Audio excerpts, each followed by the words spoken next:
Pero voy a hacer un pequeño recuento porque había dejado una tarea. ¿Cierto? Leer Hebreos, ¿qué? Para los que vinimos, porque estuvimos en Hebreos 11 y había dicho, usted en su casita va a leer Hebreos 12. A ver, en serio, de verdaditas, ¿quién lo leyó? No le dé pena, levante la mano, porque es una hora. ¿Y el resto? ¿Se le olvidó la tarea? ¿Sí? Y recuerde que decíamos que la fe va unida ¿a qué? A la obediencia. O sea, y que después de esa obediencia entonces venía ¿qué? Justicia. O sea que para los que la leyeron, hay justicia. ¿Cierto? El cielo se abrió a hacer justicia. Entonces, es por eso tan importante obedecer, porque la obediencia hace que el cielo inmediatamente se abre y que el Padre hable justicia sobre su vida. Amén. La justicia es la que abre el cielo, la injusticia lo cierra. Entonces, la justicia, cada vez que somos obedientes, el Señor habla a su favor. Y decía algo, le había dicho una frase, ¿cierto? De la fe, que decía que la fe es la sustancia de lo que se cree, ¿se acuerdan? Que habías visto en un libro de Ana Méndez. Decía, la fe es la sustancia de lo que se cree, es decir, el poder que activa ¿qué? El mundo invisible, celestial, espiritual. La fe es la que mueve ese mundo espiritual. O sea que sin fe no podemos mover ese mundo. Y estamos aquí por eso. Usted hoy está aquí porque ha creído, o sea que ha creído y está moviendo el mundo espiritual. Y vamos a continuar con algo. Y les recuerdo entonces que eso es lo que sea, en términos generales, que la fe es la sustancia que ¿qué? De lo que se cree. Es el poder que mueve el mundo invisible de los cielos. La fe es la que hace que el cielo se abra y el Señor responda, ¿cierto? Porque si usted está hablándole al cielo, hablándole al Señor por una sanidad y cree, ¿todo le es? ¿Todo le es? Entonces el cielo en ese momento se abrió y el Señor respondió y se hizo el milagro de lo que nosotros. Y en Hebreos 11 dice, es la fe es la confianza. Lo leí el miércoles en la ¿qué? En la textual. Hoy lo voy a leer en la Nueva Traducción Viviente. La fe es la confianza de que en verdad sucederá lo que esperamos. Es lo que nos da la certeza de las cosas que no podemos ver. ¿Qué es lo que qué? La fe nos da la certeza de aquello que no podemos ver. Por eso le digo, es quien mueve el mundo invisible. Eso es lo que está diciendo. La fe mueve lo invisible y se me da la certeza de que algo, aunque no lo veo, algo está sucediendo. ¿Usted cree que algo está sucediendo hoy en este lugar? ¿Sabe por qué? Porque dijo el Señor que era bueno, que a Él le gustaba cuando los hermanos permanecían juntos y en armonía, porque Él entonces allí ¿qué? Enviaba bendición y vida eterna. O sea que hoy en este lugar hay bendición y vida eterna. Hay bendición y vida eterna. Eso es lo que tenemos que creer. Bendición y vida eterna es lo que hay cuando los hermanos se reúnen. O sea, es un mundo invisible. Algo está sucediendo hoy. Para alguien hay vida eterna hoy. Para alguien hay cierto bendición. Porque escuchar su palabra es una bendición. Entonces, la fe, decía el miércoles, y Aaron, para que se introduzca y terminar, que hay muchos temas de la fe. La fe es un tema muy extenso, porque la fe es eterna, ¿cierto? Es una semilla eterna. Decía que la fe es un don, y es un don, ¿y qué más es? Un fruto. Al decir que es fruto, entonces por eso estoy diciendo que es ¿qué? Semilla. Es un fruto. Entonces la fe, don y fruto. Es del don, del fruto del Espíritu, el que sale en dos, como fruto, lo da el Espíritu Santo como fruto y como don. O sea, es doble. Nadie puede decir que no tiene fe, porque aún aquellos que se dicen declararse ateos creen en su misma opinión, creen en ellos, ¿cierto? Todos venimos con una medida de fe, dice la palabra, está escrito que todos venimos con una medida de fe.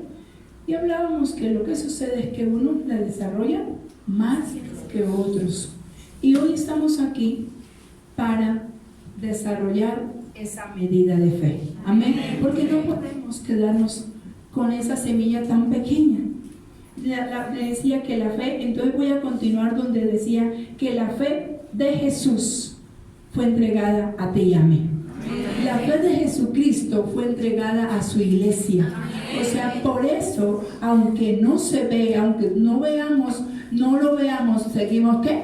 Creyendo que lo hay, creyendo que Él está, ¿cierto? Porque fue la fe de Él la que fue entregada a nosotros. Entonces, por eso yo, nadie puede decir que no tiene fe, porque todo aquel que declara a Jesús, todo aquel que dice tener a Jesús en su interior, tiene una semilla de fe. Porque por eso es que Él se atrevió a decirnos, y mayores cosas harán en mi nombre. ¿Sabe por eso? Porque creemos, Él creía y Él sabía que con esa fe que estaba en nosotros, esa fe iba a activar los milagros, las señales y los prodigios. No, si Él dijo, no los dejo solos, les voy a enviar un consolador, envió al Espíritu Santo de Dios. Entonces, si envía al Espíritu Santo, ¿quién es el que da entonces esa semilla? ¿Quién da el don? El Espíritu Santo. O sea, todo aquel que está lleno del Espíritu Santo tiene esa semilla. Ok, vamos a mirar por qué y cómo es que la fe se manifiesta o cómo crece. Entonces, la fe de Jesús, les decía, fue entregada a nosotros. Entonces, fe es el principio superior. ¿Será que la fe es mayor que el amor? ¿Qué le dije el miércoles? El amor es... La fe es mayor, es superior al amor. Porque sin fe, si usted no hubiese tenido fe, no hubiera creído que Dios lo ama y lo perdonó. Primero es la fe. Porque aún venimos, mucha gente aún se declara atea o se declara que no ama a Dios o que vamos a ver cómo es eso, porque le hemos compartido a gente que es así. Pero después y entonces empieza a creer, bueno, primero hay que hacerle creer que Jesucristo y que Dios es verdad. ¿Cierto? Y cuando creen que Dios es verdad, después lo llevamos al sacrificio de lo que Él hizo y Él empieza a recibir del amor de Dios y ahí sí puede dar amor. ¿Cierto? Entonces, primero, nosotros hoy estamos aquí, aún mucha gente incluso que se ha querido morir, que puede tener su depresión, que tiene su alma atrapada, y cuando ya empieza a creer que Dios lo puede sacar, ahí sí empieza a disfrutar del amor de Dios. Entonces, primero tenemos que creer, porque si no hubiésemos creído no estuviéramos aquí. Y después sí saber cuánto amor tiene Dios el Padre para contigo, ¿cierto? Para poder creer que sí, eso que Él hizo en la cruz nos limpió de todo pecado. Entonces, es un principio superior, es un principio grande la fe. Una relación directa entre la fe y la obediencia. Debe haber, decía que debía tener la iglesia esto, aquí fe y aquí obediencia, y las dos deben ir así. De nada le sirve decir que cree que hay un Dios pero no le obedece. Y afuera, cuando estábamos así, estábamos con fe sin obediencia. Eso es el que está en el mundo, con fe pero sin obediencia. ¿Por qué? Porque afuera salimos y le preguntamos y hacemos una encuesta a mucha gente y le decimos que si cree en Dios, que si sabe que hay un Dios. ¿Qué contesta la gente? La mayoría contesta que sí, cierto, que hay un Dios y Diosito. Ese es una de las cosas. ¿Y existe Dios? Sí. ¿Y usted cree en Dios? Sí. ¿Ama a Dios? Sí. ¿Seguro? ¿Por qué le desobedece? ¿Cierto? Entonces, si de verdad cree que lo hay, lo segundo que debe hacer es obedecerle. Si de verdad hay temor de Dios, lo segundo que debe, después de creer que Él le teme, obedézcale. Es obediencia. Y la mayoría de la gente no recibe su milagro por la desobediencia. Es por eso, porque solo los hijos obedecen al Padre. Y entonces se hace uno hijo cuando uno obedece. Porque reconoce su autoridad, reconoce que ese es su Señor, reconoce que ese es su Padre y obedece. Entonces para que la fe, una de las cosas, para que la fe en su vida, de lo que esté orando, de lo que esté clamando, de lo que esté haciendo, se haga realidad, necesita obedecer.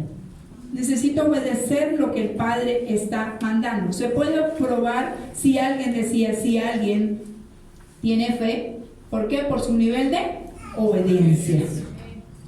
Si alguien cree, cierto, yo creo, si Dios a mí me dice, yo estoy tomando un medicamento, yo no lo estoy mandando a hacer eso, ¿no? Pero digo, yo estoy tomando un medicamento y yo creo que a mí me mandaron un medicamento que si yo lo dejo, ¿cierto? Y dice, bueno, voy a obedecer. Dice que por su llaga fui sana y no me lo tomo. Ese es mi nivel de fe. ¿Cierto? No me lo tomo. No le estoy mandando que lo haga, porque después usted tiene un tratamiento y dice, vivió y se murió porque la pastora dijo que ya no tomara más. Pero medicamento, ¿no? Y todo. Todo es dependiendo de la relación que yo tenga con Dios. Es la relación. Y la obediencia me lleva, ¿sabe?, a que la fe mía se active. Eso es. Si Dios, por lo menos, esta congregación está por fe. Está por fe. Le he dicho, yo no quería pastorar. Y fue por obedecer, creer en la palabra que Dios me mandó a decir, se la creí, y aunque hubiera sido contra viento, marea, sin trabajo, sin con qué pagar arriendos y con nada, busqué el lugar y creí, obedecí. Entonces esto es parte de fe. Todas estas semillas, todo es fe, ¿cierto? Porque creo que Dios, y entonces yo empecé a orar y a decir, bueno, Señor, yo obedezco, te creo, obedezco y tú los traes. Así fue. Y es el resultado de eso. Entonces así, si usted quiere ver su milagro, número 1, le cree a Dios, pero número 2, tiene que obedecerle. Así le parezca difícil, imposible, obedece. Obedece lo que Él esté diciendo, porque sé que ahí voy a ver su mano de poder. Entonces la obediencia está sujeta también a la fe, y la fe está sujeta a la obediencia. ¿Sabe por qué? Cuando estas dos las unimos, nos hace crecer en Dios, porque de Él es que viene la fe, pero de obedecerle a Él. Es madurez. La semilla, la fe es una semilla, y la semilla se abona con la fe. Entonces empieza a crecer,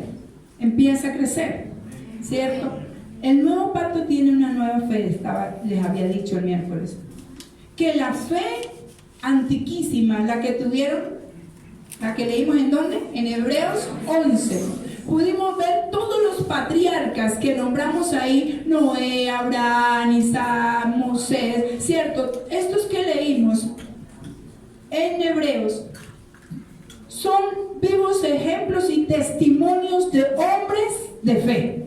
Entonces vieron y alcanzaron la promesa. ¿Por qué? Porque creyeron, pero también obedecieron. Entonces no es simplemente venir, vamos a una iglesia, nos enseñan y escuchamos la palabra y listo, amén, y la creo y la recibo. Obedece. O sea, también dentro de lo que hoy recibo en cada palabra, me pongo a analizar, a escudriñar lo que se habló en ese día y qué es lo que debo obedecer, Señor. En este momento, ¿qué obedezco? ¿qué es lo que tengo que hacer? Entonces, el obedecer, el creer y obedecer me hace crecer en Dios. O sea, yo vine aquí a crecer en Dios, ¿cierto? A eso. Entonces, el nuevo pacto tiene una nueva fe. ¿Sí? Sí, claro. No la que es basada en los hechos antiguos. Ya empezamos a creer en lo que Jesús hizo. O sea, porque estos patriarcas obedecieron sin ver, ¿cierto? Simplemente sin ver a Dios visible. ¿Estaban viendo qué? ¿Qué le dije que era fe? Mover el mundo invisible. Entonces todos estos hombres andaron en el mundo invisible. Ahora, el nuevo pacto nos hace a nosotros como iglesia mostrar al Dios invisible visible. Esa es la tarea que nosotros tenemos. La iglesia ahora le corresponde con el nuevo pacto mostrar el mundo invisible a través de Jesús. Ellos tuvieron por lo menos que Abraham, ¿qué le sucedió? ¿Cómo fue el encuentro de Abraham con el Señor? ¿Dónde estaba? ¿Qué estaba haciendo? ¿Qué estaba haciendo?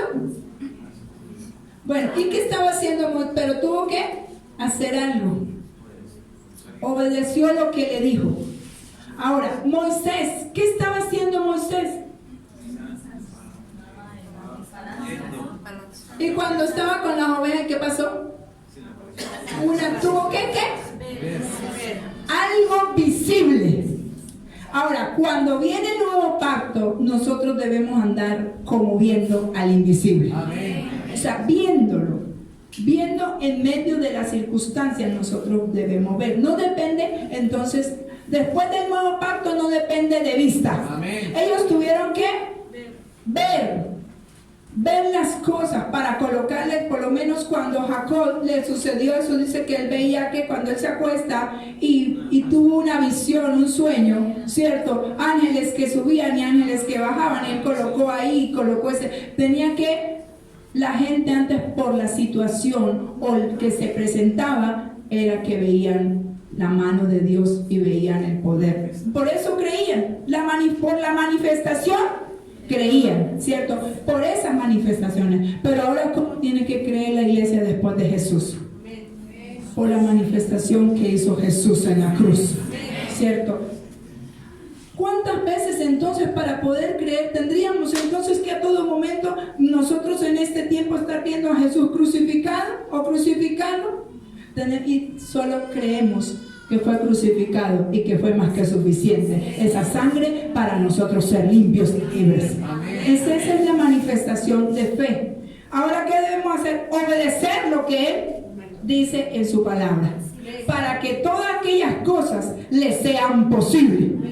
Sí, porque Él dijo, Él dejó su esencia en ti y en mí, en la iglesia. Entonces dice, ahora a ustedes, después de este pacto, les corresponde es a ustedes hacer, ¿sabe qué? Mayores cosas en mi nombre. Eso le corresponde a la iglesia, manifestar a Jesús, manifestar esas maravillas del Señor. No depende de vista. Y por otro lado, ponernos los ojos, debemos nosotros poner los ojos en el invisible. Amén. ¿Quién es el invisible? Jesucristo. ¿Usted cree que está aquí? Amén. Aquí está. No lo estamos viendo, pero si Él no hubiese sido quien lo hubiera convocado y hubiese colocado ese querer en su corazón, usted no estuviera hoy aquí, ¿cierto? Fue porque le ha creído por esa fe. Hay dos cosas que se están cumpliendo hoy en justicia. Has creído en Él y has obedecido, y no dejar de congregarse como algunos tienen como costumbre. Ha venido a congregarse.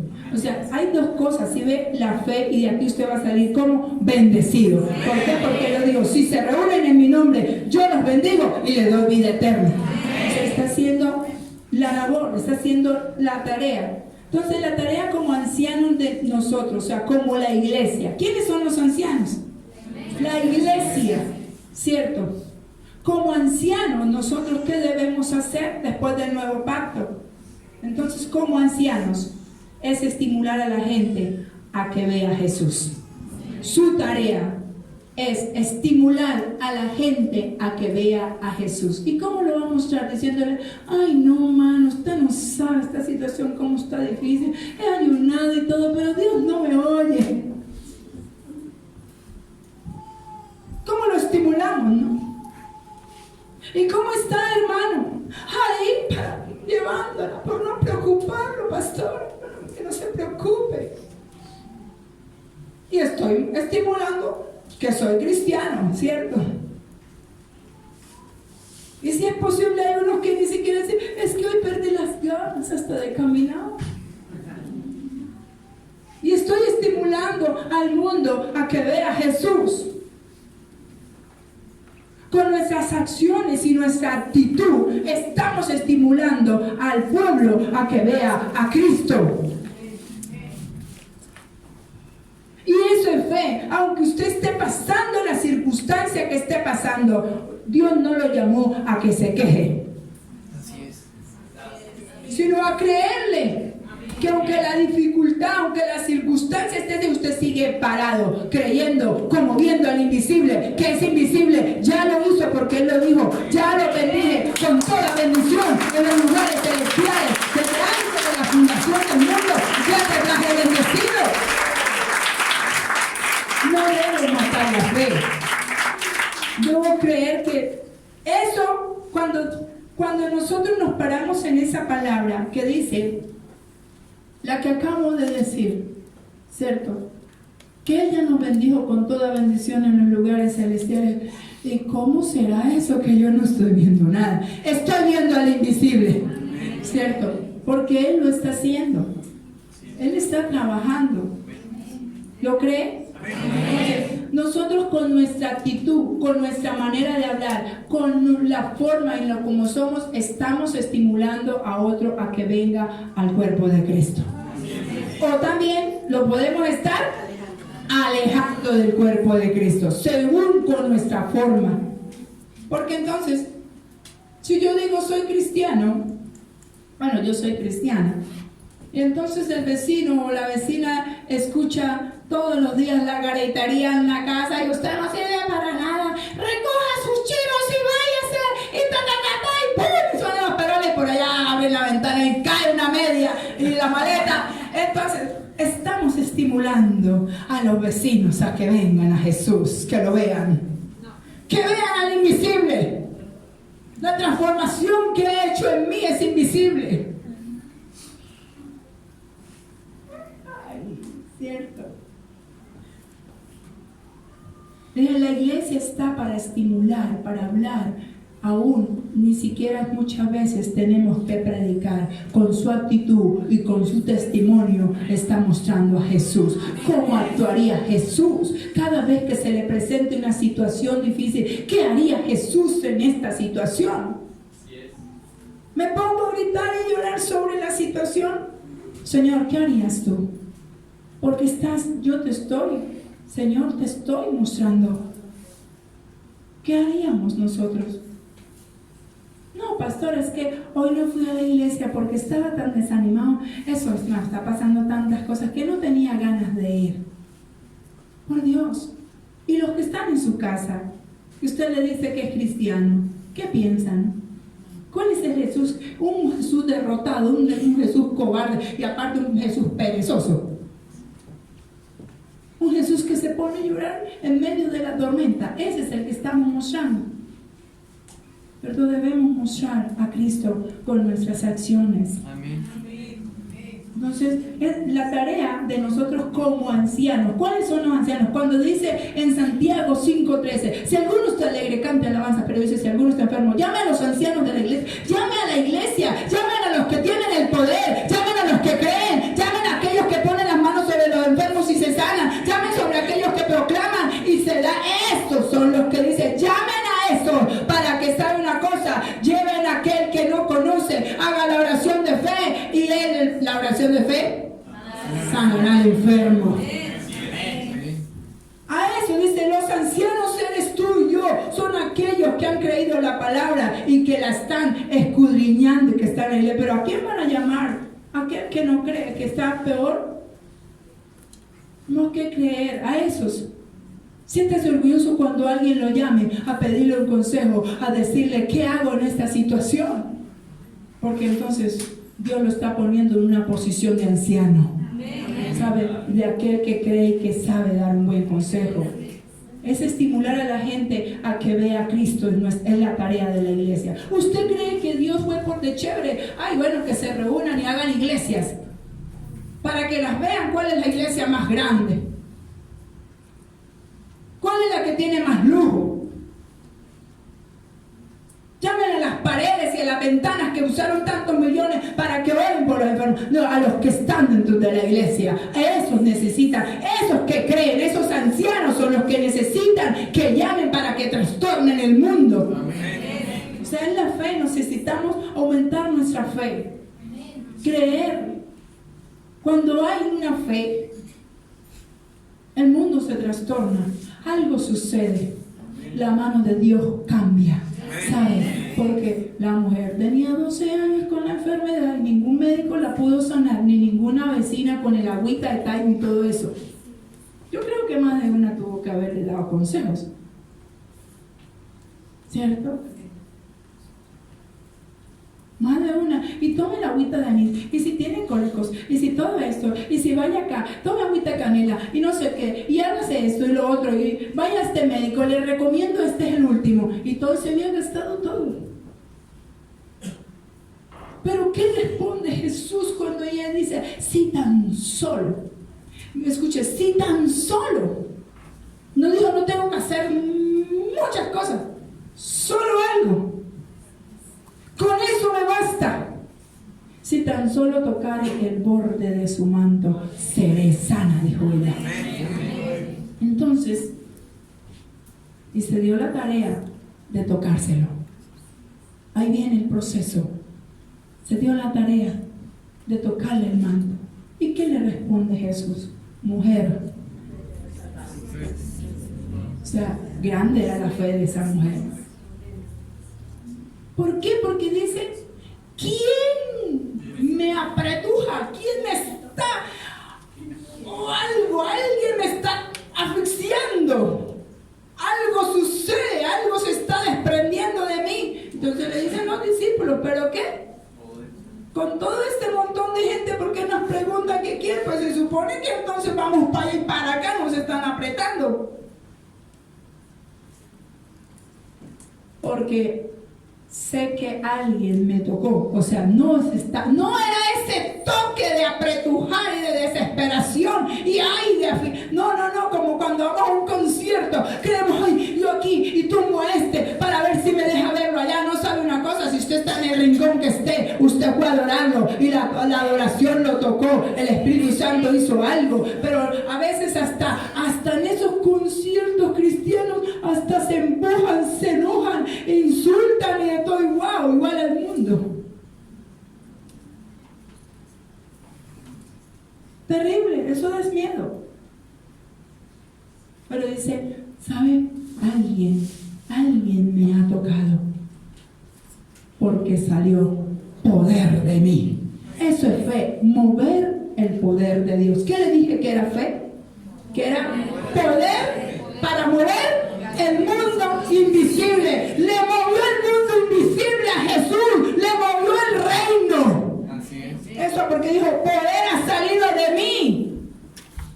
O sea, eso fue lo que él quiso decir, me ha movido el reino, se me metió en lo profundo de la casa. Esta mujer, aunque muchos la querían y no la querían y la creían inmunda, esta alcanzó a entrar en lo profundo de mi corazón. Es aquel que cree, le toca el reino, le toca el corazón a Cristo. El que cree, le toca el corazón a Jesús.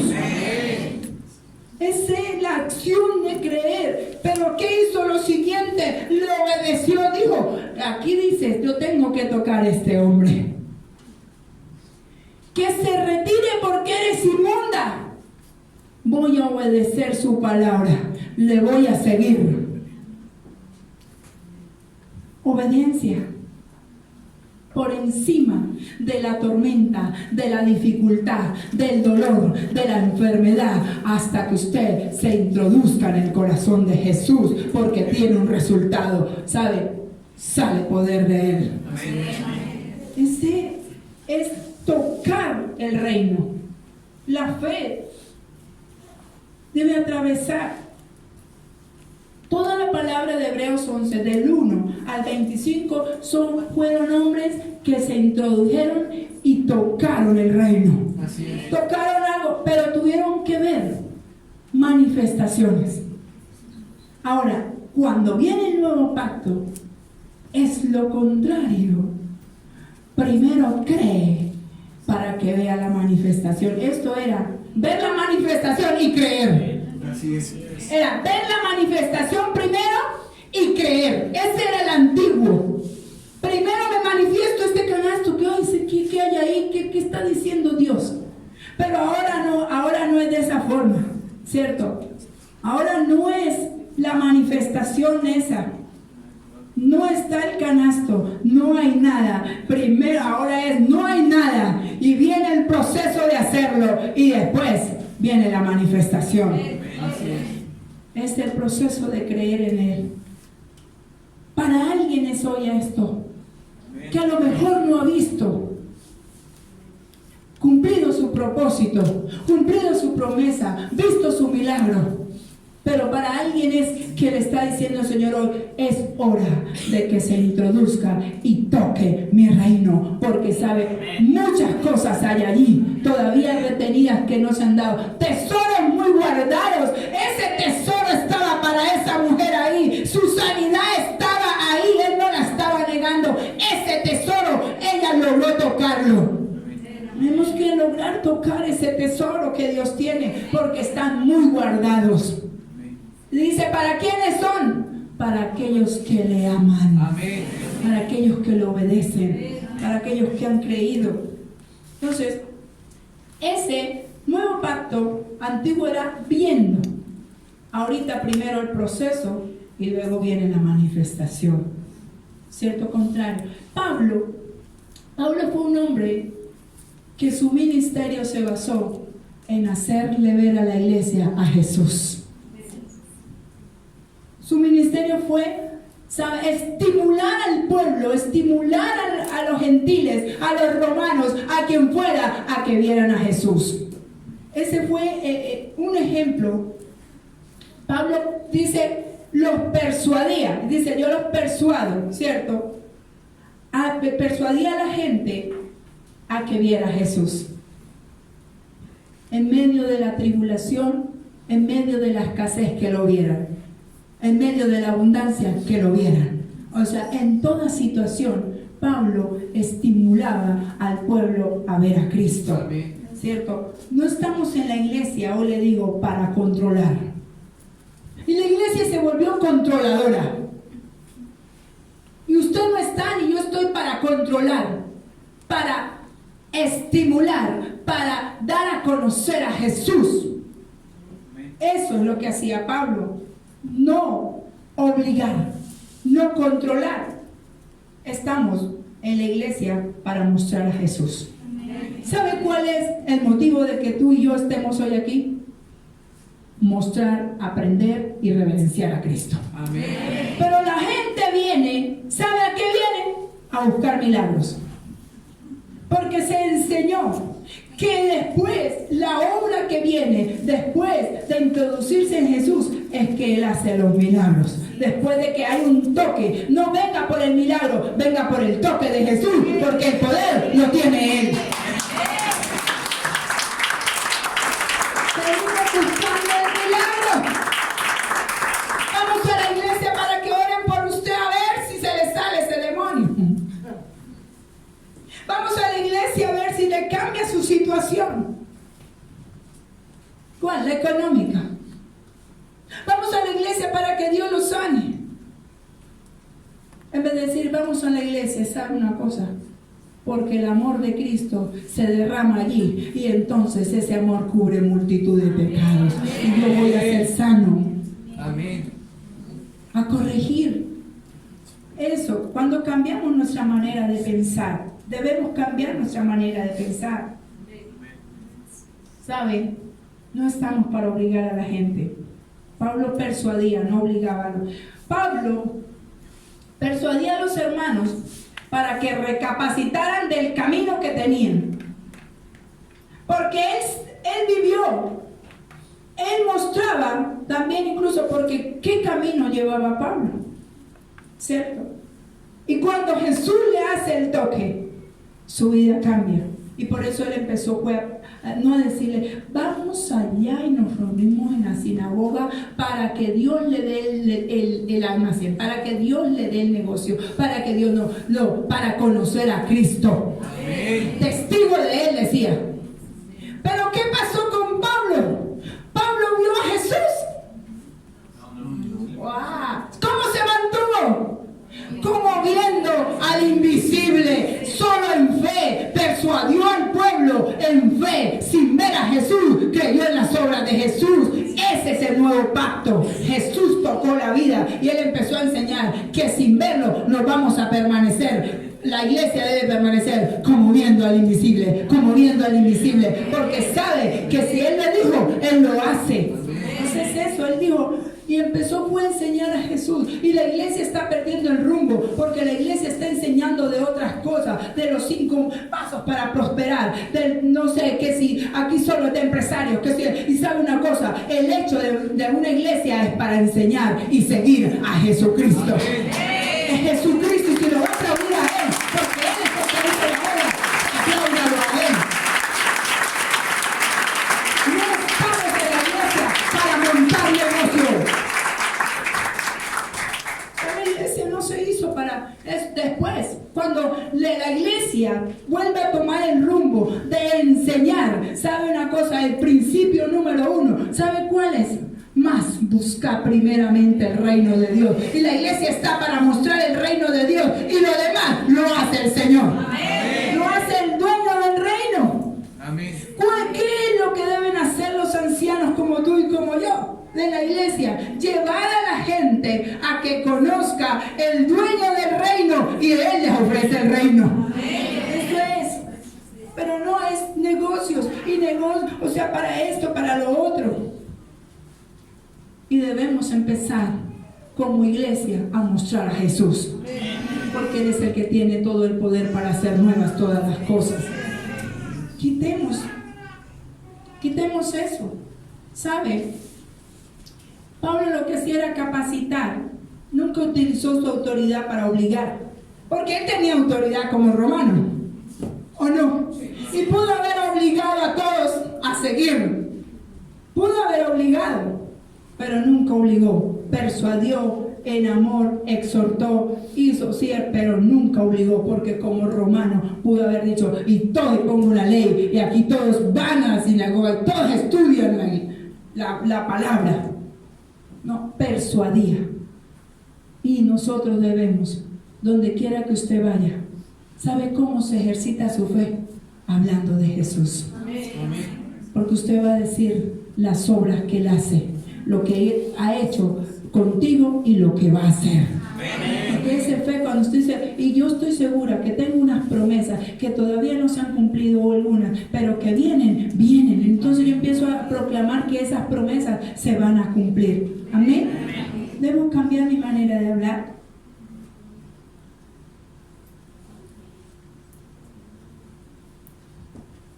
Hoy en día todo es teología. Todo es teología. ¿Y sabe cuál es la teología que nosotros debemos recuperar? La que Pablo estaba enseñando a la iglesia. Las cartas de Pablo le escribía a los Éfesos, a los Gálatas, a los Colosenses, ¿cierto? Escribía cómo es que la iglesia debe ser administrada. Así es. Por eso cuando él en sus cartas le dejaba, bueno, esta sí es Cristo, y les hablaba de Cristo, esto y esto es lo que han de hacer, y cuando llegaba nuevamente a decir, los encontraba otra vez chuecos.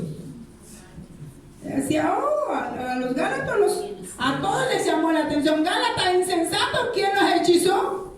Están hechizados, manipulados. la manipulación es hechicería. Así es. Cuando usted quiere manipular algo para que le salga a su favor, está hechizando, está haciendo brujería.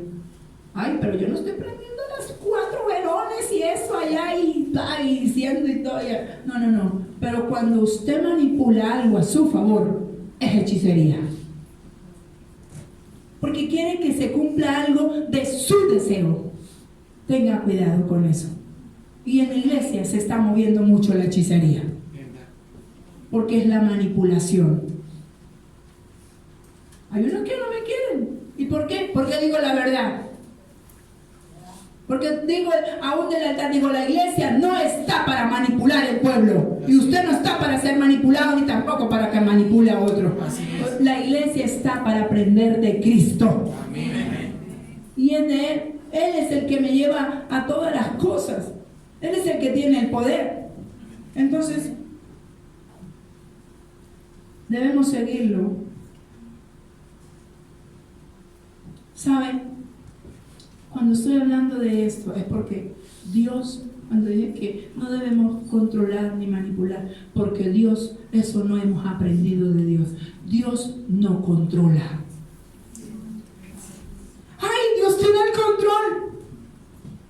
¿Dónde dice eso la Biblia?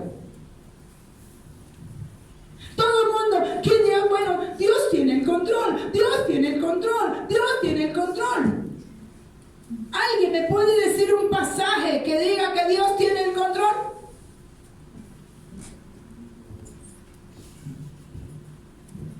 ¿Alguien? Vamos a quitarnos esa teología barata que nos inventamos por hablar mejor, que Dios tiene el control. Dios no es controlador. ¿Quién está diciendo que Dios es un controlador? ¿Saben? La naturaleza de Dios no está la hechicería. En la naturaleza de Dios no está controlar. Hay una palabra por encima de todo eso. Libre albedrío. Eso lo encuentro en la Biblia. Control no lo encuentro. Él no te obliga. Controlar es obligarte. Y Dios no obliga a nadie. Aún los discípulos aprendieron con el mismo Jesús. ¿Y qué? ¿Quieren irse ustedes también? Pues váyanse. Así es. No dijo, tienen que seguirme y tienen que estar ahí. Les hizo el llamado. Yo, el miércoles hablaba de 2 palabras. Ahorita estamos para entrar ahí. Hablaba de función y de posición. ¿Quieren irse? ¿Ustedes también? Pues váyanse. Ni siquiera a los mismos discípulos que Él les puso una posición los obligó. Así es. No los obligó. Tienen libre albedrío. Si ustedes se quieren ir, pues también se pueden ir. Pero hoy el control es, si usted se va, el dedo así, le va mal. Ahora me graban eso y me graban y me ponen en el Facebook. Mira lo que está haciendo esa pastora, porque solo cogen el pedacito ese.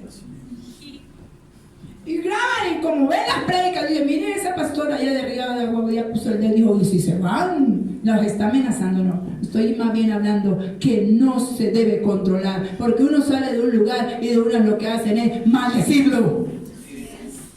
Y sabe que la maldición cae. ¿Sabe por qué? Porque el que lo maldice está en una posición. Lo justo, si Dios te dijo, es aconsejar, si Dios te dijo que tu tiempo llegó hasta aquí y vas para otro lado, te bendigo. Y avanzas. Así es. Eso es lo justo. Porque uno sabe que entonces va para otro lado a extender el reino.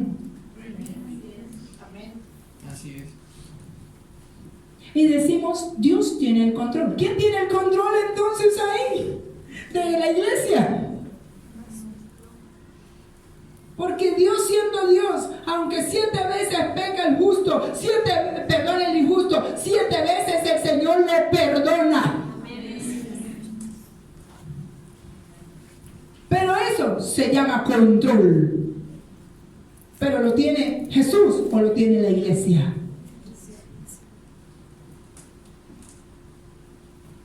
Porque se nos es muy fácil maldecir. Cuando Dios dice que su misericordia se extiende. Tengamos cuidado con eso. Dios no controla. Estoy diciendo, Dios no controla porque su naturaleza no es controlar. Su naturaleza es de amor y de perdón. De misericordia. En cambio, hoy en día la iglesia, los ancianos, se estoy hablando de la iglesia, de los ancianos se están moviendo bajo ¿qué? Control. Y debería ser como hizo Pablo, persuadir, dar un consejo, decir esto y esto y esto, pero si Dios te dijo, estás seguro, te ayudo a orar y te bendigo, que te vaya bien. O te doy un consejo en este negocio, en estas cosas. Pero ni siquiera debo controlarlo. ¿Cómo entonces debe moverse la iglesia, los ancianos? ¿Bajo persuasión o influenciar? ¿Qué creen? ¿Saben? Hoy en día, como todo es teología, y la iglesia se está moviendo, que es más importante esta teología, esta enseñanza, que el mismo Jesucristo. Por eso el Señor Jesús dijo, es que yo no vine a quitar la ley, yo vine que se cumpla, que se haga toda justicia. O sea que la ley, que se estaba aplicando la ley como injustamente. Injusto. ¿Saben? No es un método teológico el que nos trae a nosotros conocimiento. ¿Y la teología para qué es? ¿Que para qué? Para que tengamos ¿qué? Conocimiento. Pero hoy le quiero decir, no es un método teológico el que trae el conocimiento, sino la ¿qué? La revelación del Espíritu Santo. Porque hay muchos teólogos sin revelación y sin Espíritu Santo de Dios. ¿Verdad? Entonces cualquiera. Pablo lo podía hacer porque Pablo era estudioso, pero él tuvo un encuentro, aún era inteligente y podía, y fue estudioso, y por eso era que él estudió a los pies de ¿quién? O sea que él sí tenía teología, pero tuvo que tener un encuentro con el Espíritu Santo para poder darle a conocer al mundo que vieran a Jesús. Así es. Porque la teología sin el Espíritu Santo no tiene ningún poder. ¿Sabe para qué tiene la teología sin el Espíritu Santo poder? Para controlar. Por eso, cuando el Espíritu Santo no estaba en Pablo, controlaba, gobernaba, mataba, persuadía y obligaba. Pero cuando viene el Espíritu Santo sobre él, Pablo persuadía, ya no mataba, ni ya no obligaba. Porque esa teología ya no fue la teología de letra de ley, sino movido por el Espíritu Santo de Dios para dar a conocer. Hoy le digo la teología, y no es que esté acusando a aquel que ha estudiado no sé cuántos títulos y todo eso. Yo no estoy acusando eso, porque es bueno tener conocimiento, pero sabe, el tanto conocimiento mata la revelación. Así es. Es que voy a estudiar no sé qué, y es que ya tengo el teólogo y el doctorado no sé qué y tantas cosas. ¿Y dónde está el Espíritu de Dios? Que la iglesia lo sacó. Por tanto estudio ha sacado al Espíritu Santo y Él es la revelación. ¿Qué sucedió? No quiere decir que usted no se vaya, que yo lo voy a acusar y que voy a decir que no se prepare. Es bueno ser un discipulado, es bueno pasar por una escuela, es bueno, estoy diciendo, y le ayuda, pero eso no puede ser lo excelente ni lo superior. Porque si usted no tiene una comunión con el Espíritu Santo, de nada le sirve toda esa teología. Y hay iglesias que se empecinan en estudiar y de teología y tanto estudio, y casi no hablan del Espíritu Santo, del mover del Espíritu Santo. Tengamos cuidado con esto, porque si no es el Espíritu Santo quien gobierna la casa, no hay revelación, simplemente hay conocimiento. O sea, vuelvo y le repito, no es el método teológico el que trae el ¿qué? El conocimiento, sino la revelación del Espíritu Santo. Pídale al Espíritu Santo que le revele. Y entonces, ¿cómo hicieron entonces esos hombres que no habían ido a estudiar? ¿Cómo hicieron entonces para reconocer? Yo me digo, ¿cómo hizo Abraham para reconocer que el rey de Salem era Jesús? ¿En qué escuela teológica estaba él? Y muchos podrían decir, yo quiero ser un hombre de fe como Abraham. ¿En cuál escuela estaría estudiando? Para ver si de pronto existe y nos vamos para allá, porque así es el hombre. A ver si vamos, es que el que estudia en esa escuela sale tremendo. ¿Y dónde está el Espíritu Santo? Sin el Espíritu Santo no tenemos nada como creyentes. Y la escuela, entonces muchos dirían, dice que Abraham vio al rey de Salem, a Melquisedec, y dice, lo vio, sacó todos los diezmos y se los dio. ¿Quién le dijo a él a dónde era que tenía que llevar sus diezmos? ¿A quién se los tenía que poner? Cierto. Eso todo lo pudo haberlo hecho alguien, no ninguna teología le enseña eso. Solo cuando el Señor se revela en nuestras vidas, la vida y lo que nosotros queremos se compone. Solo eso. Muchas veces se confunde la fe con actitud. Les estaba diciendo, confundimos fe con actitud. Es que yo sí tengo buena actitud. Es que yo, actitud positiva. Y hay iglesias que están enseñando actitud positiva. Yo todo lo puedo, yo sí soy, están enseñando eso. Yo estaba gritando a la pastora así para que escuche el mundo y para que también hasta allá llegue a escuchar, soy profeta, y tiene que saltar eso. Amén. Tiene que saltar esa voz de decir, actitud positiva, como, si todo lo puede, yo sí puedo, estoy bien, estoy sano, y no sé qué, o sea, háblese usted mismo. ¿Por qué no se tiene una intimidad con el Señor? Y uno habla con él y dice, no, pastora, y no lo dejan hablar a uno. Es que a mí, es que yo sí lo hago, y es que no sé qué, y puse esto, y yo fui, y yo nunca hablo de nada negativo. Entonces es un mentiroso, ¿sabe por qué? Porque aunque estemos en Cristo, y ahí yo no veo a Cristo, porque el Señor es el alfarero y usted el barro, y el Señor tiene que cogerlo y partir la vasija y volverlo a hacer y pasar por el proceso, ¿sabe una cosa? Para ver que usted sea esa joya y esa que Él quiere. Y ahí es cuando yo veo, Dios está trabajando, Dios está actuando, algo está haciendo el Señor, porque a este lo empezó a procesar. El Señor le va a cambiar la posición, el Señor lo lleva de menos a más, el Señor es un pastor, es lo que no pienso ver, y nada le va a hacer falta. Cuando yo veo a alguien que está siendo procesado, veo la mano de Dios.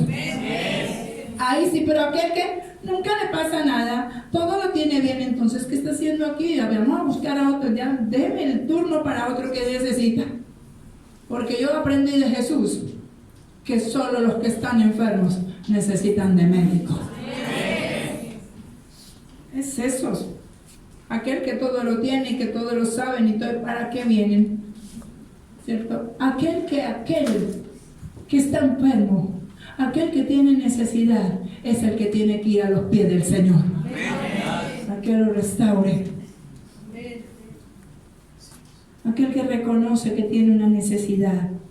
La mujer del flujo de sangre reconoció que tenía una necesidad. Que tan solo, que necesitaba ya, que había agotado todo, ya había pasado todo su trato y había gastado en sus propias fuerzas, porque tal vez pensaba que de Jesús no necesitaba, pero después dijo, de este es que necesito. Necesito de Él, tocarlo y punto. Necesitamos del Señor. No confundamos la fe con actitud. No, Dios está trabajando en el éxito.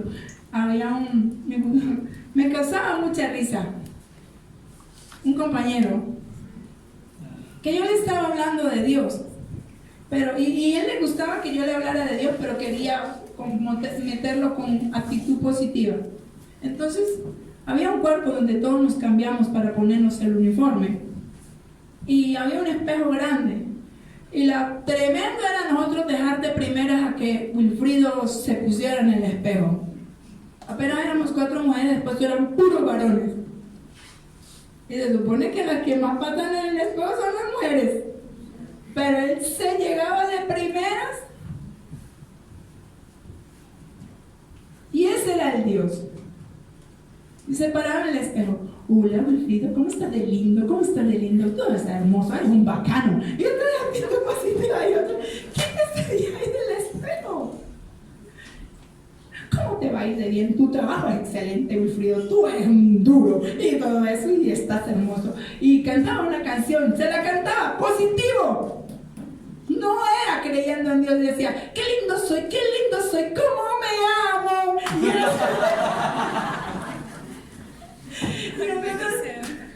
me causaba mucha risa eso, pero yo me quitaba y decía, es la confianza que él tiene en su actitud positiva, en que todo le va a salir bien. Y yo le decía, no voy a creer en Dios, o sea, pongamos todas las cosas, no, Wilfrido, bacanísimo, hoy vas a trabajar elegante, eres lindo, eres hermoso, todos te van a mirar, y yo, todo lo que hagas va a ser bien. Yo decía, ¿a dónde estás yendo tú? Porque esa es actitud positiva. Eso no es fe. Así es. No, si estás pasando problemas, canta, no digas nada. No. Señor, tengo que derramar mi corazón delante de ti. Lloro hoy delante de ti porque soy humano y sé que está pasando esto. No actitud positiva. Parecía chistoso, todos se reían. Ay, si ya empezó el ruido loco a cantarse allá en el espejo. Porque se hablaba el mismo.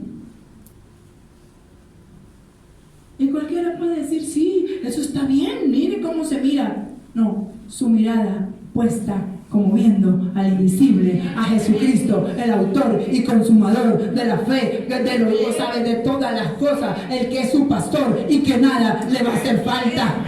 Es en Él. No en actitud positiva. Y iglesias están enseñando actitud positiva.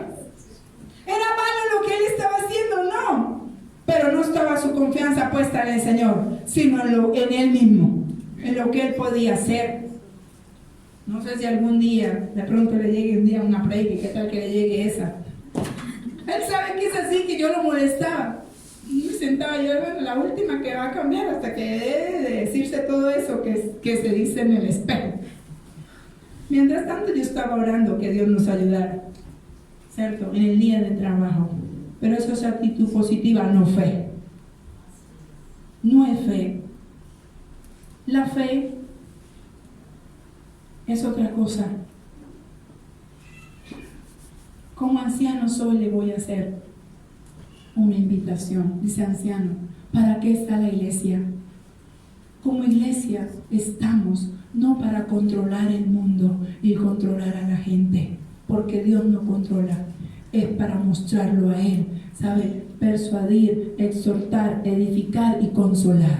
Amén. Dice que para eso que son los ministerios, ¿cierto? Los ministerios son para mostrar al Señor, para edificar. Dice que para la completa edificación del cuerpo, para eso son los ministerios. No para controlar, sino para edificar el cuerpo de Cristo, para que nosotros nos edifiquemos. Entonces, decía miércoles que todavía estoy en el recuerdo, ¿cómo le parece? ¿Cierto? Pero les recuerdo que es necesario que la iglesia esté unida, que es necesario ser un equipo. ¿Y quién inventó eso? El Señor Dios. Él los llamó a congregarse. Dice, porque cuando uno o dos, cuando hay dos ya es un equipo. Dice, cuando dos o más, dice 2 o 3 o más reunidos, eso es un equipo. Él llamó y Él nunca enviaba a los discípulos de a uno, sino de a dos, porque a Dios le agrada cuando es un equipo. Y la iglesia está para ser un equipo, ¿sabe? Un equipo, si todos aquí aumentamos la fe y salimos afuera y cada uno de nosotros mostramos a Cristo en el barrio, en la universidad, en el trabajo, ¿cuánta gente puede conocer al invisible a través suyo? Tenemos que mostrarlo, como viendo el invisible. Así que uno solo puede mucho, claro que sí, si tiene a Cristo, pero un equipo llega más lejos. Por eso mandaba de 2, para que los 2 llegaran más lejos, para que la palabra llegara más lejos. Y en de a 2, si es necesario hacer ese equipo.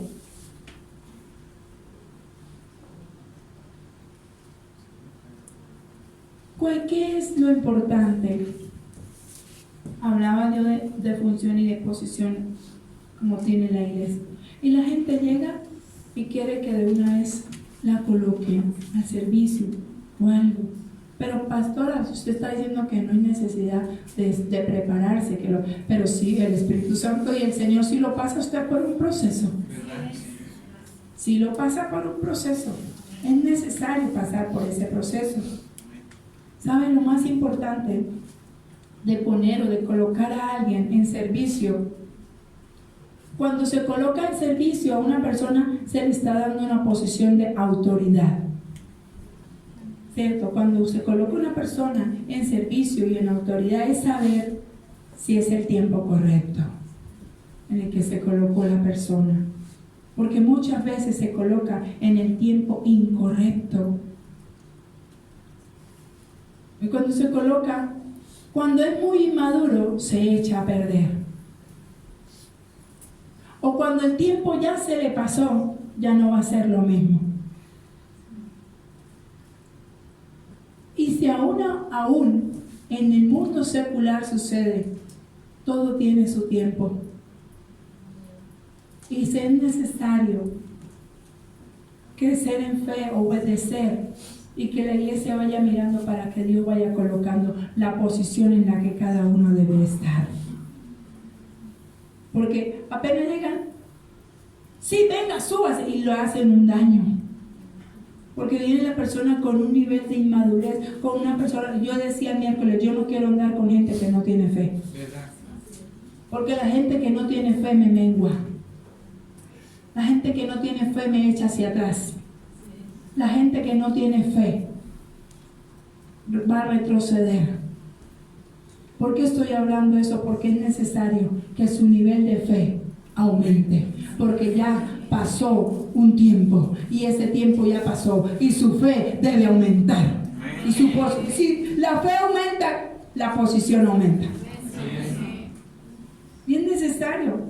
Yo no quiero andar con gente que siempre dice, no puedo, mire lo que hay allá. No puedo, no tengo, no sé. Eso está prohibido aquí. No puedo. Yo todo lo puedo en Cristo, en mi fortaleza. No tengo. Jehová es mi pastor y nada me falta. O sea, ¿por qué hablamos? una cosa y hacemos otra. No sé. Yo sí tengo el conocimiento y la revelación del Señor. ¿Cómo? Entonces, ¿quién revela las cosas? Así que usted sí puede, sí tiene y sí sabe. O sea, la iglesia debe andar así. No, pero es que usted sabe, pastora, no puedo. Bueno, todavía no estás apto para andar a mi lado. Porque si tú no puedes, si yo sí puedo, entonces la carga me va a tocar a mí sola y arrastrar contigo. Y así no es. Eso es injusticia. Caminamos juntos. Con alguien que tiene fe, con alguien que cree, con alguien que puede y con alguien que sabe. ¿Cierto? Así debe cambiar la posición de la iglesia. Así que muchas veces colocamos gente sin ser el tiempo, que es el tiempo incorrecto. Y se causa un daño. Y un daño al entorno y un daño a la iglesia. Porque la persona que entra bien fuerte está y lo ven predicando, después lo ven entonces ¿cuál fue el daño que se hizo? Mengua la fe de la persona y mengua la fe de aquellos que lo escucharon. Hay personas que también puede ser que ya le haya pasado el tiempo efectivo para servir, porque lo dejaron pasar. Y a pesar de eso así se colocan. Debemos tener mucho cuidado, porque una persona incorrecta puede estar ocupando el lugar de alguien que correcto. Y se hace daño. Aquella persona incorrecta que se colocó está ocupando la posición del que debe estar ahí. ¿Qué es posición? Lugar preciso. Entonces quiere decir que el otro no está en el lugar preciso, por eso no es efectivo. Y está la persona estéril, o sea, lo mismo, no está siendo efectivo. Entonces, una posición, un lugar preciso en que se está colocada una cosa. Es una postura, una manera de estar situado algo. ¿Cómo está su posición hoy? Sentado, pero ¿cómo? Recibiendo, ¿cierto? Pero también hay receptor y hay ¿qué? Emisor. ¿Usted está como qué? Como receptor. Su posición hoy, como hijo, como aquel que está recibiendo el alimento que Dios le tenía preparado. Es eso. Y hay posiciones. Es una postura. Así que es un error poner a un diácono como en el presbiterio. Diácono es diácono, el del presbiterio es otro. ¿Sabe? Diácono es todo aquel que está aquí sirviendo. Él que está en presbiterio está juzgando.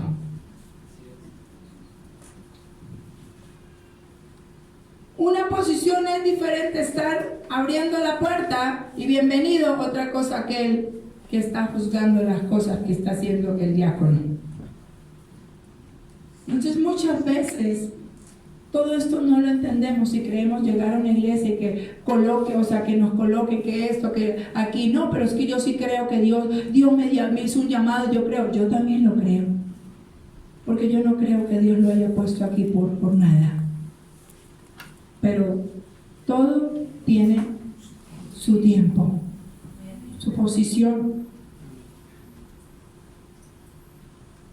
Usted cree y terminamos, colocamos una persona en un cargo porque sabemos que Dios lo está llamando, pero esa persona empieza a ser intermitente, a veces viene, a veces no viene. ¿Usted cree que estaba en el lugar correcto, en la posición correcta? No era, porque la persona empieza a faltar, y si empieza a faltar está incorrecto. ¿Por qué está faltando tanto? No está tomando la posición. Entonces es alguien que está ocupando el puesto de aquel que va a venir todas las veces. Tenemos que ser muy sabios. Empieza, hoy no puedo, mañana sí puedo. Es que usted sabe, puede ser que venga, puede ser que no venga, así. Entonces es una posición incorrecta. ¿Y sabe cuál es esa posición incorrecta? Injusticia. Y mete toda la iglesia en injusticia. Con un servidor que empiece en injusticia, toda la iglesia se mete en injusticia.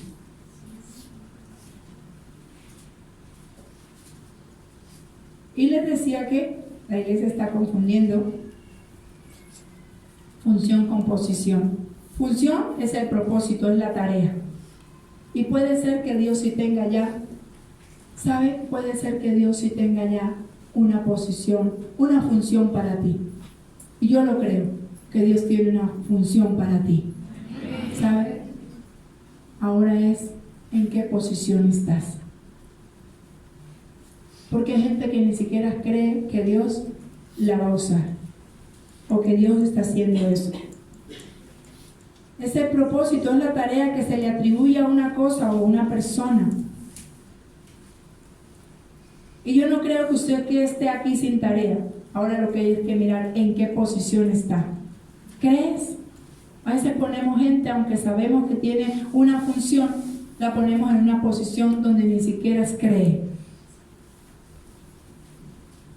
Cuando Dios lo llamó, le cambió la posición. De muerte a vida. De muerte a vida. Su posición ya no es la misma. ¿Cómo se está viendo? ¿Sí cree que Dios ya lo hizo? ¿Que lo que hizo en la cruz? Hoy le quiero enseñar algo. Quien sale de la atmósfera de la fe se hace inalcanzable para Dios.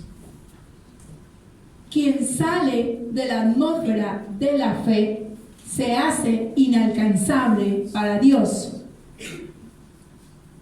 ¿Qué significa eso? Sin fe,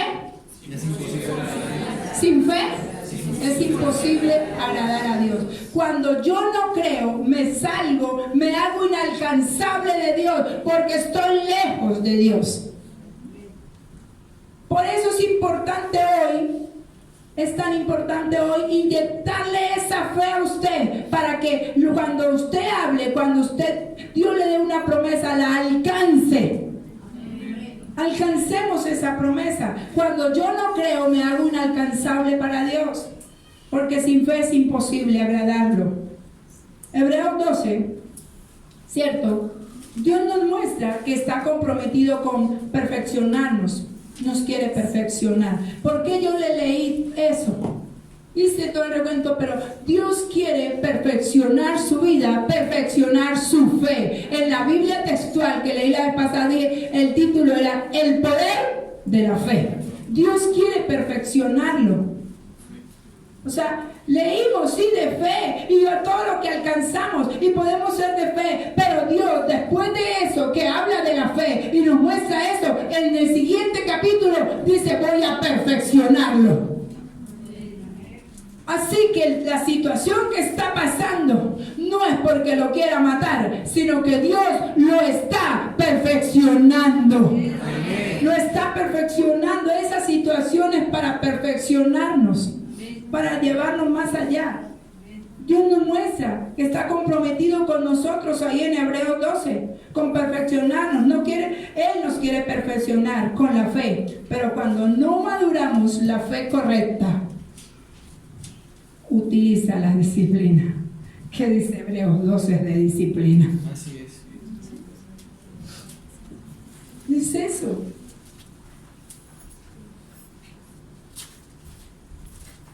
Cuando no maduramos la fe correctamente, utiliza la disciplina. ¿Y saben qué es disciplina? ¡Ay, el Señor nos está azotando!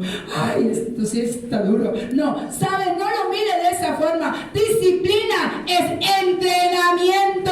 Estás en un entrenamiento para llegar al propósito de Dios.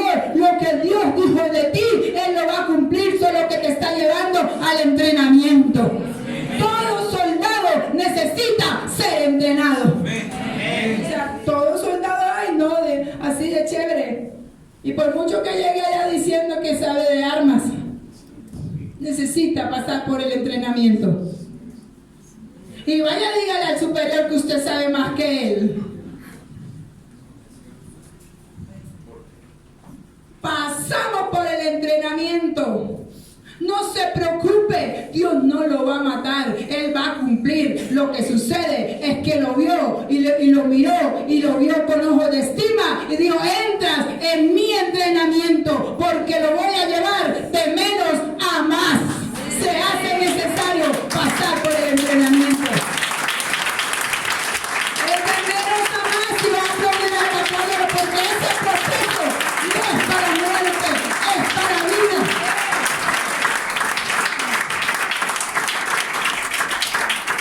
¿Cómo quiere que haya milagros si no hay enfermedad?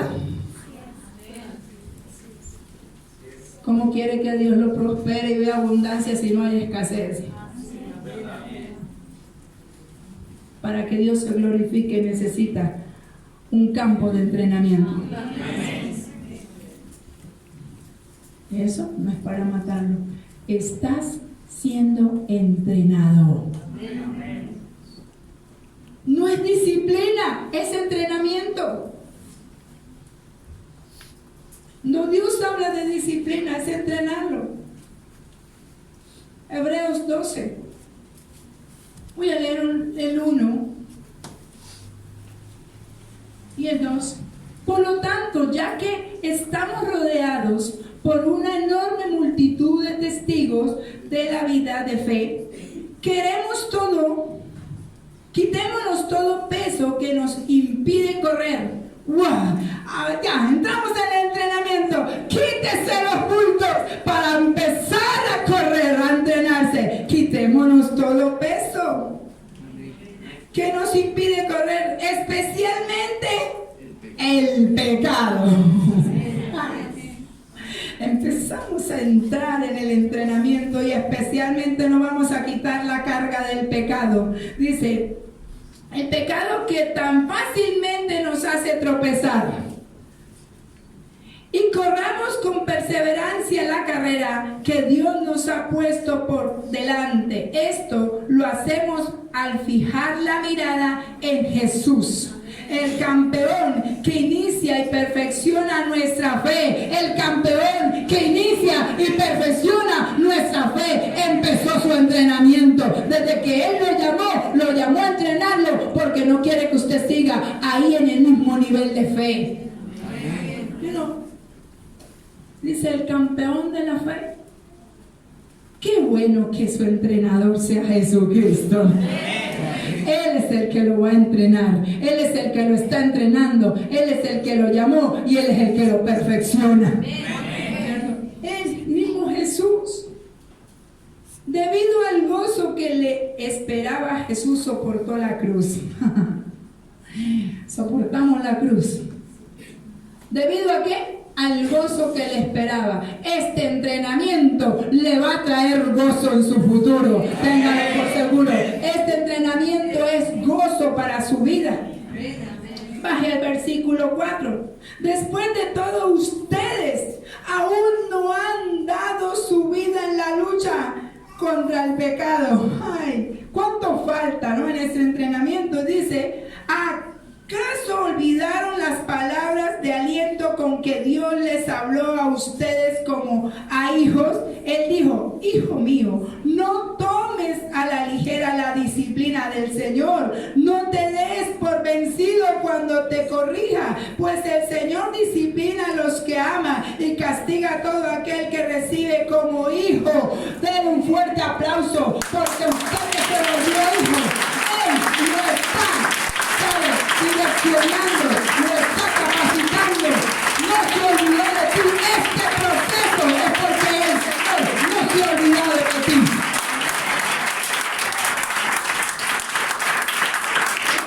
Este proceso no se ha olvidado. Dígale gracias más bien, Señor, porque si no me estuviera pasando nada y todo estuviera comenzando, entonces tú me tendrías olvidado, Señor. Pero este proceso es porque tú me estás entrenando. Dice el 7, al soportar esta disciplina divina. Dice acá: ¡ay, qué disciplina divina! ¿Cierto? Esta disciplina divina. Recuerden que Dios los trata como a sus propios hijos. ¿Acaso alguien oyó hablar de un hijo que nunca fue disciplinado por su padre? Si Dios no los disciplina a ustedes como lo hace con todos sus hijos, quiere decir que usted de sus hijos. Dígale gracias, Señor, por este proceso que estoy viviendo, porque entonces es que tú me has tomado como hijo. Es eso, si Dios no disciplina, y aún dice que si nosotros disciplinamos a los hijos, baje el 10. Pues nuestros padres terrenales nos disciplinaron. Ay, aquí a nadie lo han disciplinado, gloria al Señor. Los padres le han dejado hacer todo lo que quieren, ¿cierto? Pues nuestros padres terrenales nos disciplinaron durante algunos años e hicieron lo mejor que pudieron. Pero la disciplina de Dios siempre es buena para nosotros, a fin de que participemos de su santidad. Ninguna disciplina resulta agradable a la hora de recibirla. Hay quien se ríe porque lo corrigen. Nadie. Al contrario, es dolorosa, pero después produce la apacible cosecha de una vida recta para los que han sido entrenados por ella. Es un entrenamiento, no es una disciplina, es un entrenamiento. Nos está entrenando. Dice el 12, por lo tanto, renueven las fuerzas, amados. Bueno, amados, renueven las fuerzas, dice, de sus manos cansadas y fortalezcan sus rodillas débiles.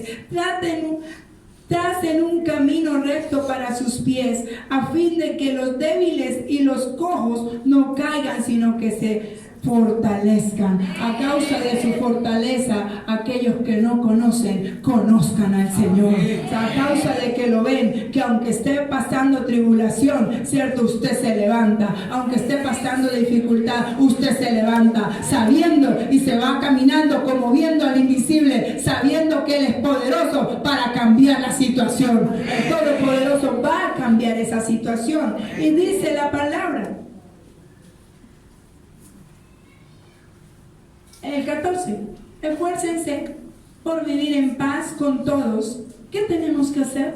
Esfuércense por vivir en paz con todos y procuren llevar una vida santa, porque los que no son santos no verán al Señor. Esos son los que se hacen inalcanzables, se lo dije. Cuídense unos a otros para que ninguno de ustedes deje de recibir la gracia de Dios. Tengan cuidado de que no brote ninguna raíz venenosa de amargura, la cual los trastorne y ustedes envenenen a muchos. Como ancianos, ¿qué debemos hacer? Cuidarnos unos a otros. Y no sea que su lengua, por estar hablando lo que no tiene que hablar, lo que haga es tropezar a otros. Baje al 17. Aunque el 16 dice, asegúrese de que ninguno sea inmoral. ¡Wow! Deje de bailar los ojos. Tenga cuidado, ni profano como Esaú. Una voz tan terrible que le suplicaron a Dios que dejara de hablar. Retrocedieron tambaleándose bajo el mandato de Dios. Si tan solo un animal toca la montaña, deberá morir apedreado. Incluso Moisés se asustó tanto de lo que vio que dijo, estoy temblando de miedo. En cambio ustedes han llegado al monte Sión, a la ciudad de Dios viviente, a Jerusalén celestial y a incontables miles de ángeles que se han reunido llenos de gozo. Ustedes han llegado a la congregación de los primogénitos de Dios, cuyos nombres están escritos en el cielo. Ustedes han llegado a Dios mismo, quien es el juez sobre todas las cosas. Ustedes han llegado a los espíritus de los justos que están en el cielo y que ya han sido perfeccionados. Ustedes han llegado a Jesús, el mediador del nuevo pacto entre Dios y la gente, y también la sangre rociada que habla de perdón en lugar de clamar por venganza con la sangre de Abel. Tengan cuidado de no negarse a escuchar a aquel que habla. Tengan cuidado de no creer lo que Dios hoy les está hablando. Es lo que está diciendo. Crean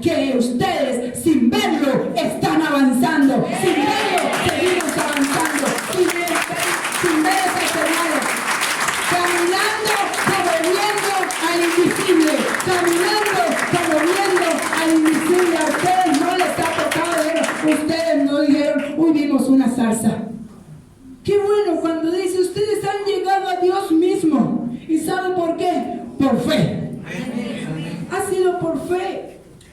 Dice, tengan cuidado de no negarse a escuchar a aquel que habla, pues si el pueblo de Israel no escapó cuando se negó a escuchar a Moisés, el mensajero terrenal, ciertamente nosotros tampoco escaparemos si rechazamos a aquel que nos habla desde el cielo.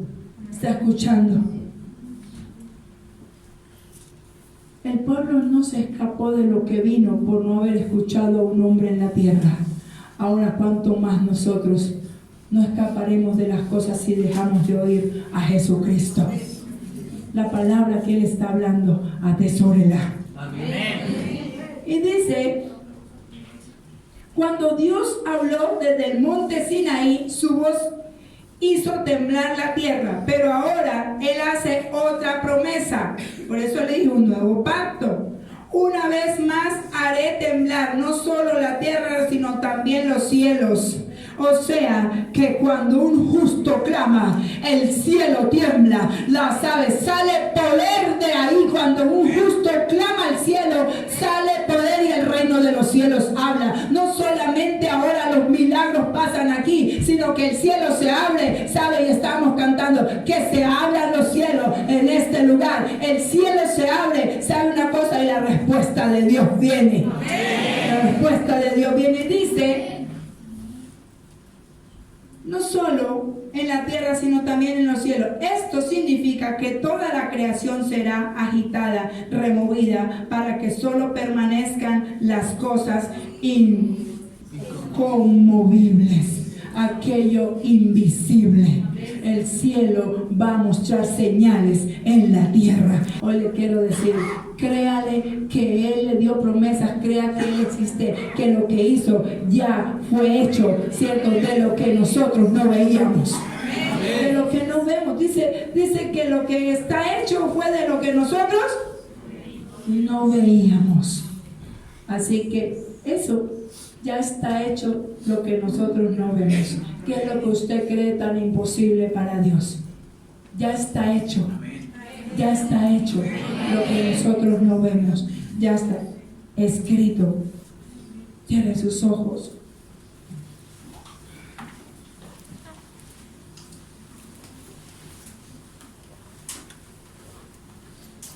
¿Sabe? Hebreos 12, ahí, con sus ojos cerrados, nos lleva a tener cuidado de nosotros negarnos a escuchar la palabra que está hablando el Señor.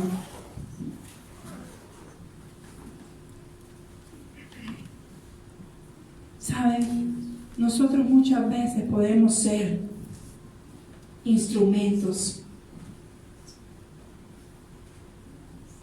de juicio para alguien.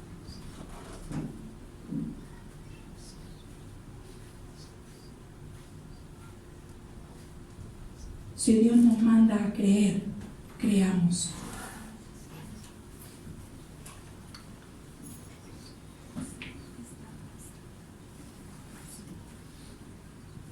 El juicio viene cuando, como consecuencia, cuando yo no hago lo que sé hacer. Eso es juicio, es injusticia. Pecamos cuando devaluamos la semilla. Por eso es imposible agradarlo. Cuando usted no le cree al Señor, peca. Porque lo hace mentiroso. Si su fe ha sido tan pequeña, ha ofendido a Dios. Ha pecado. Si aún se ha puesto a llorar sobre las circunstancias, lo ha hecho pequeño. ¿Acaso ese Dios tan grande, todopoderoso, que prometió estar contigo todos los días hasta el fin del mundo, no va a ser capaz de resolver tu situación? Por muy difícil que sea esa situación, póngala en las manos de Dios. Y si lo ha creído tan pequeño y más grande su situación, pídale perdón en esta hora.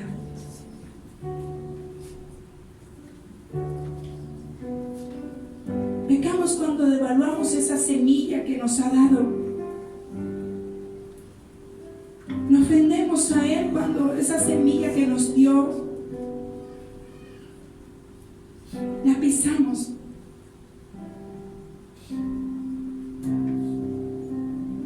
La fe siempre va a demandar mucho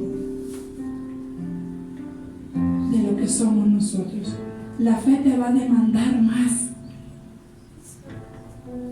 La fe te va a demandar mucho.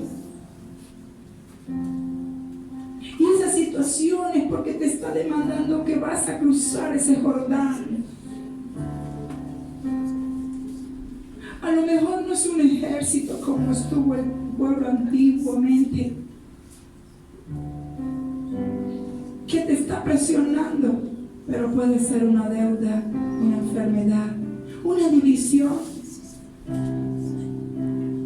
un fracaso, un temor, una depresión,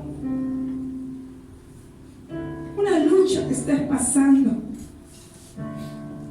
Y vas corriendo, avanzando, pero no ves nada, y a lo mejor te estás encontrando con un monte más grande después de eso, y dices, todo me sale mal, y estoy saliendo de esta y me encuentro con algo mayor. Y sabe, ese pueblo iba avanzando, corriendo asustado porque venía un ejército más numeroso que él, y se encontró con un mar. A lo mejor usted se ha encontrado con un monte más grande que el que lo viene persiguiendo, porque a lo mejor esa deuda era pequeña y usted se encontró como pareciendo que fuera la solución con el monte que le solucionó, pero se metió en una deuda más grande que la que tenía por los intereses, o no sé, y ya no sabe qué hacer.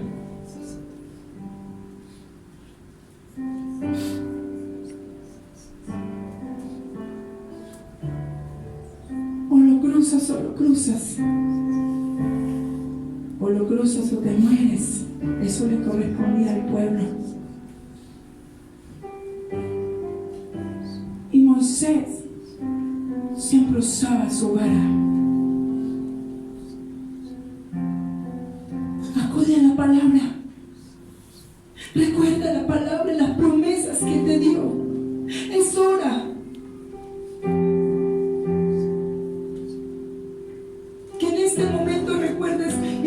tengas el Salmo 23 como arengas o como si fuera un amuleto, sino cree que Él es tu pastor y que nada te falta, y que en medio de esta angustia que sientes y no puedes dormir, Él te hace descansar en delicados pastos, y que tu alma está atribulada y se confortará mi alma, conforta mi alma, Señor.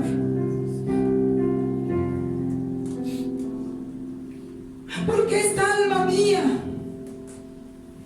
está atribulada y no encuentra salida, se siente presa.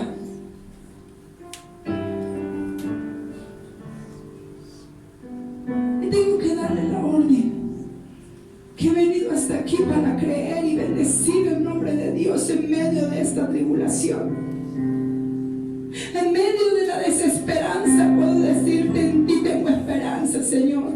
En medio del miedo y de la angustia, sé que no me dejarás solo ni sola.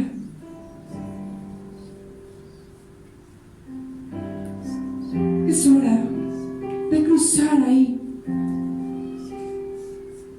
En medio del Señor, este diagnóstico, sé que tú, Señor, has dicho que por tu llaga y te dejaste azotar por mí. Declare la palabra, búsquela. Moisés, yo creo que iba angustiado porque era mucho pueblo en su responsabilidad.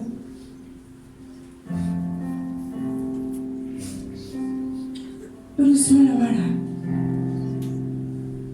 úsala, iglesia, úsala. hijos de Abraham por lo que él creyó, por su fe.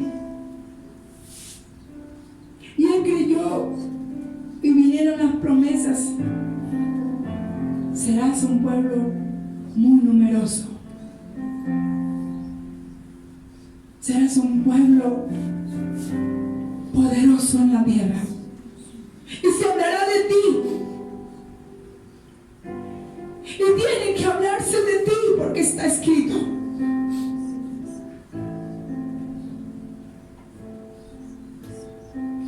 No solo para contar la tribulación, yo no veo la tribulación solo, sino para contar la obra maravillosa y la posición que Dios le dio a cada varón, la posición en la que Dios te va a dar, en la que Él ya estipuló. Porque Él sabía que cada uno tiene una función.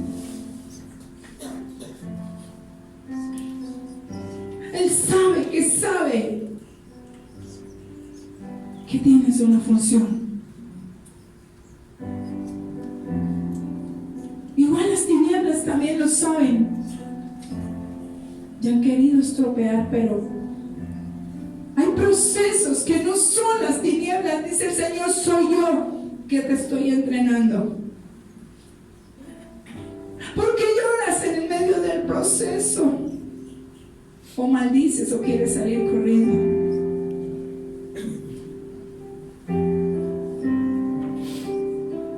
Dice Él, muchas veces echamos la culpa a las tinieblas, pero la mayoría de veces cuando Dios pone los ojos en alguien, lo entrena. Pero no te va a dejar morir en ese proceso.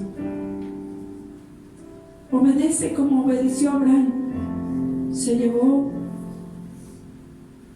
a Isaac, creyendo que lo llevaba y obedecía, pero que iba a volver. Cree que estás caminando y avanzando.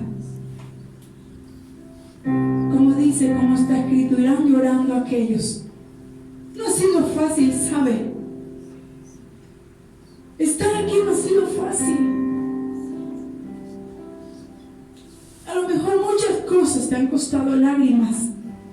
Irán llorando aquellos que llevan la preciosa semilla. Llevar un bulto de semilla. A lo mejor no es fácil avanzar con ella. Pero dice, cuando regreses, devolverás trayendo tus gavillas el resultado.